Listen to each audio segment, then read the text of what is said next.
മുൻ Iranian president Ibrahim റൈസിയുടെ helicopter ദുരന്ത മരണവുമായി ബന്ധപ്പെട്ടുള്ള അവസാനഘട്ട അന്വേഷണ റിപ്പോർട്ട് പുറത്തുവന്നു. ഈ വിഷയവുമായിട്ട് ബന്ധപ്പെട്ട് സുദീർഘമായിരിക്കുന്ന അന്വേഷണങ്ങൾ വ്യത്യസ്ത ഘട്ടങ്ങളിലും വ്യത്യസ്ത രാജ്യങ്ങളും നടത്തിയിരുന്നു. ഒരു വലിയ രീതിയിലുള്ള ആഘാതം ലോകത്തിന് തന്നെ സമ്മാനിച്ചതായിരുന്നു ഇബ്രാഹിം റൈസിയുടെ ദുരന്തവുമായിട്ട് ബന്ധപ്പെട്ടുള്ള മരണവും. ഇതെങ്ങനെ സംഭവിച്ചു എന്ന തരത്തിൽ ലോകം ആകാംക്ഷയോടുകൂടിയാണ് ഈ മരണത്തെ എതിരേറ്റത് എന്നൊരു പ്രത്യേകതയുണ്ട്. മെയ് മാസം 19-ാം തീയതിയാണ് അസർബൈജാനിൽ നിന്ന് ഡാം ഉദ്ഘാടനം ചെയ്ത് മടങ്ങവേ ഇബ്രാഹിം റൈസിയും വിദേശകാര്യ മന്ത്രിയും അതോടൊപ്പമുള്ള ഉന്നത ഉദ്യോഗസ്ഥരുമടക്കം ഒരേ ഹെലികോപ്റ്ററിൽ വെച്ച് ഹെലികോപ്റ്റർ തകർന്ന് താഴെ വീണുകൊണ്ട് മരണപ്പെട്ടത്. ആ മരണത്തെ ഞെട്ടലോടുകൂടിയാണ് ലോകം എതിരേറ്റത് എന്നതിന് പ്രത്യേകമായിരിക്കുന്ന കാരണം ബദ്ധവൈരികളായി തന്നെയാണ് ഇറാനും ഇസ്രായേലും നിലനിൽക്കുന്നത്. അത് പതിറ്റാണ്ടുകളായിട്ട് അവർ അങ്ങനെ തന്നെയാണ്. ഒക്ടോബർ 7-ാം തീയതി ഹമാസ് ഇസ്രായേൽ നടത്തിയ ആക്രമണവുമായിട്ട് ബന്ധപ്പെട്ട് അതിന്റെ കൃത്യമായിരിക്കുന്ന വിവരങ്ങൾ അറിയാവുന്ന ഒരു രാജ്യം അല്ലെങ്കിൽ ഒരേ ഒരു രാജ്യം ഇറാൻ മാത്രമാണ് എന്ന് പല കുറി ഇസ്രായേൽ അഭിപ്രായപ്പെട്ടതാണ്.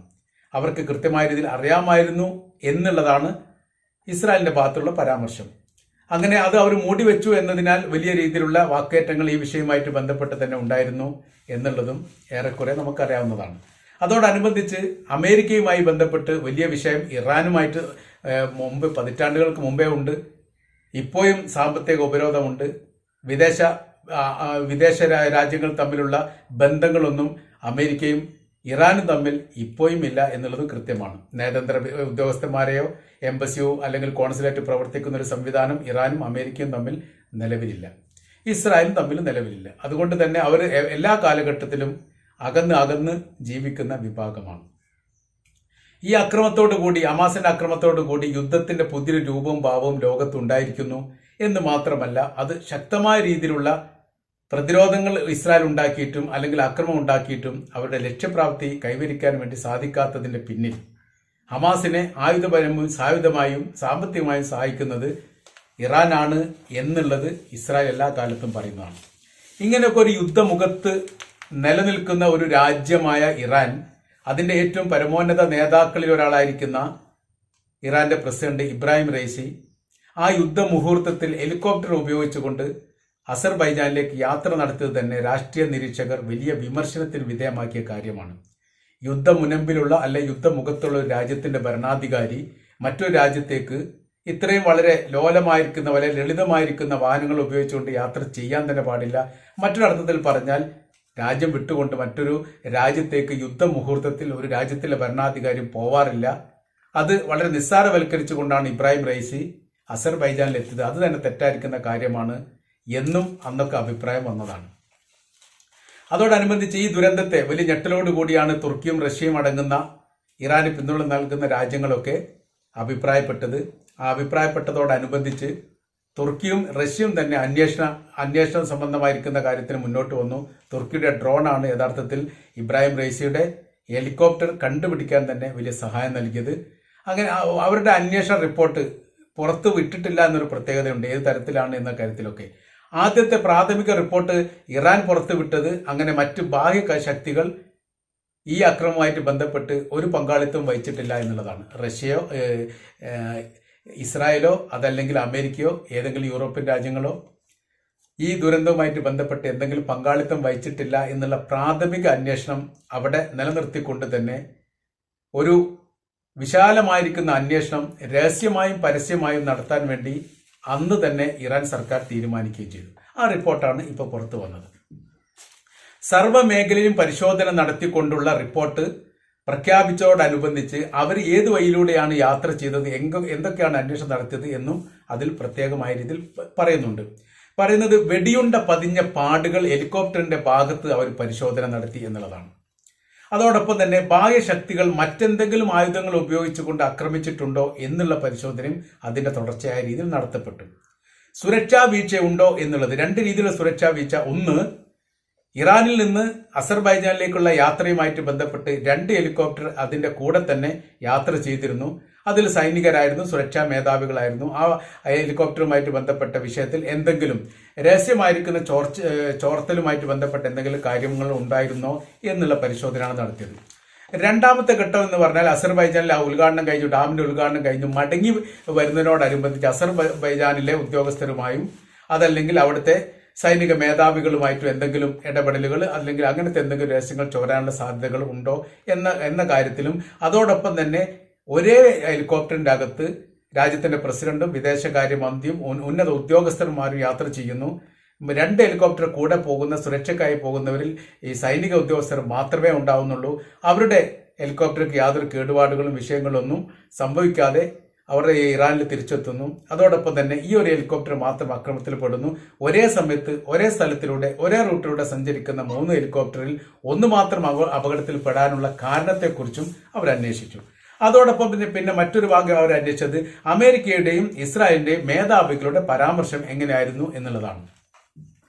പരാമർശം വലിയ പ്രധാനപ്പെട്ടതാണ്.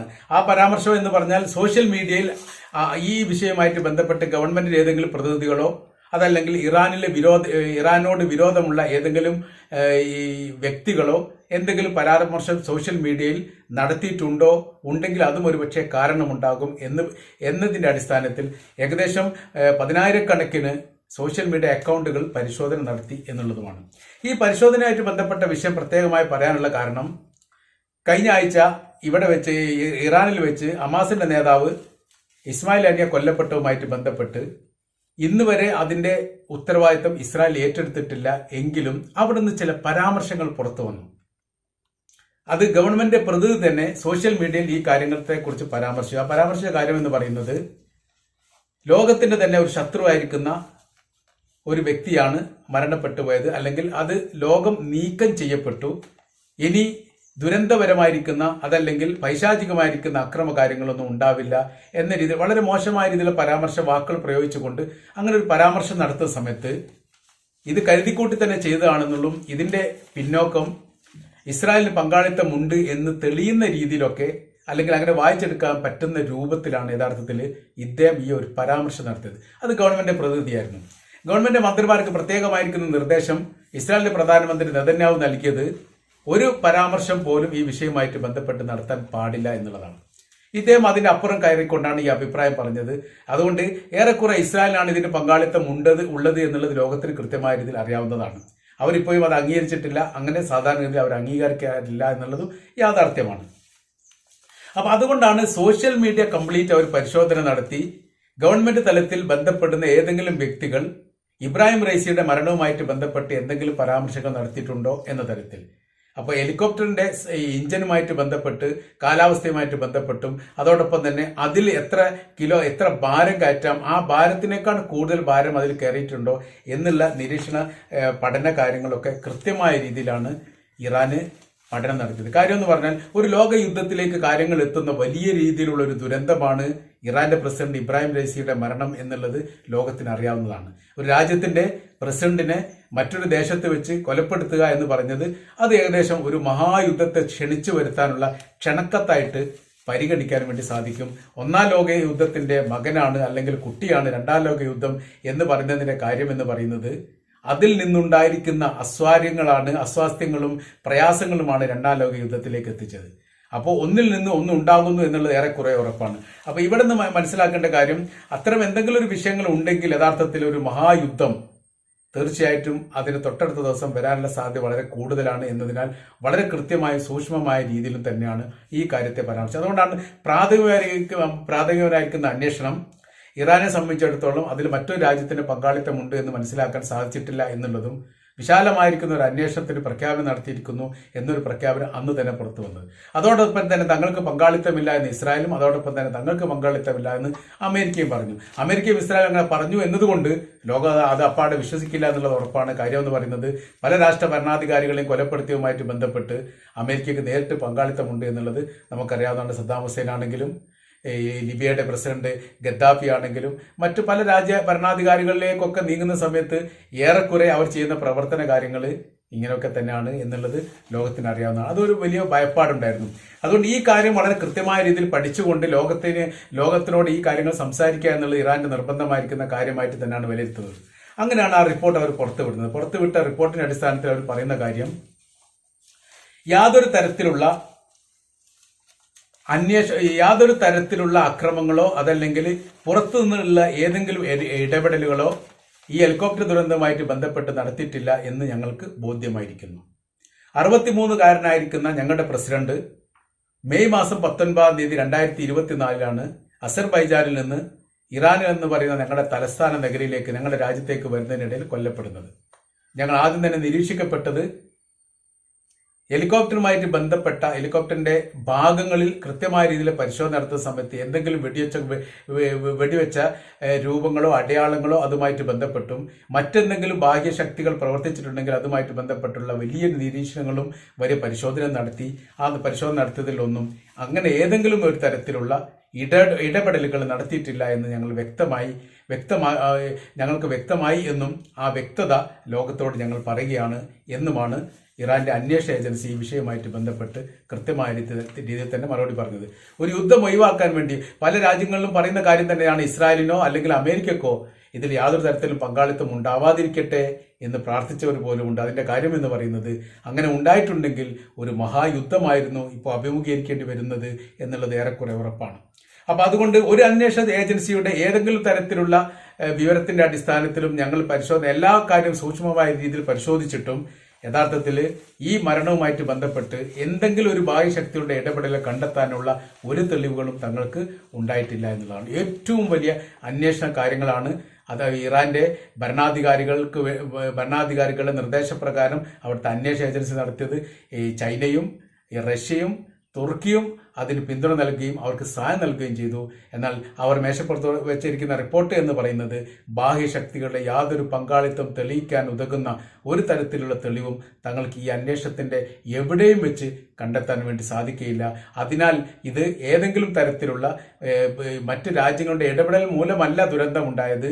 അത് എഞ്ചിൻ ദുരന്തമായിട്ടോ അതല്ലെങ്കിൽ അതുമായിട്ട് ബന്ധപ്പെട്ട മറ്റെന്തെങ്കിലും പ്രകൃതിയുമായിട്ട് ബന്ധപ്പെട്ട വിഷയമായിട്ട് മാത്രമേ ഇതിനെ കാണാൻ വേണ്ടി സാധിക്കൂ എന്ന് പറഞ്ഞുകൊണ്ടാണ് ഈ റിപ്പോർട്ട് അവർ അവസാനിപ്പിക്കുന്നത്.